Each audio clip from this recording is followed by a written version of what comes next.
यार खिलजी, एक तो आप हर बात पे ना इस्लाम को बीच में ले आते हो। मैंने कहा मेरे भाई, आप हिंदू हो, आप ईसाई हो, आप यहूदी हो, बताओ क्या हो? आप तो मुसलमान हो भाई।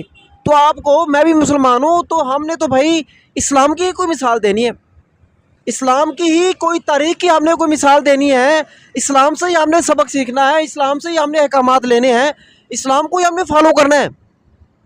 तो ये क्या बात हुई कि आप इस्लाम को ले आते हो? किसको लेकर आऊँ?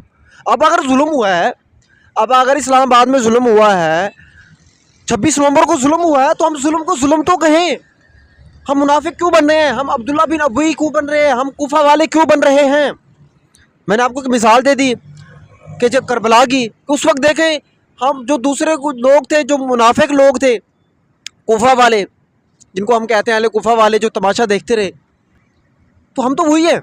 कम अज़ कम यार जुल्म को जुल्म तो कहो, जुल्म को जुल्म तो कहो। ये क्या तरीका है? हम अब्दुल्ला बिन अबी, अल्लाह माफ़ करे, हम अब्दुल्ला बिन उबई बने हुए हैं अंदर से। क्या चीज़ है हमारी? तो भाई ये दो इतराज़ अक्सर मेरे दोस्त, हमारे दोस्त हैं, ये करते हैं। ये इतराज़, ये हमारे एक दोस्त है, हमारे चैनल में काम करता है, माशाल्लाह से एंकर है, उन्होंने इतराज़ किया, और बार बार जब भी वो कोई बात होती थी, वो यही बात ले आते थे कि भाई आप खिलजी भाई, आप जब देखो इस्लाम को बीच में, इस्लाम को, एक तो इस्लाम को, एक तो इस्लाम को। और भाई अजीब बात है यार, आप क्या चीज़ हो भाई? आप लिबरल हो? क्या चीज़ हो भाई? और इस्लाम ने हमें हर चीज़ बता दिया, समझा दिया, ये हिस्ट्री है इस्लाम की, इस्लाम के अहकामात भरी पड़े बड़े हुए हैं। हमने कोई भी चीज़ हासिल करनी है तो सिर्फ इस्लाम से हासिल करनी है। इस्लाम हमारे लिए मशअल राह है। तो भाई मैं यही गुजारिश करूँगा, मुनाफिक ना बने, जुल्म को कम से कम जुल्म कहें।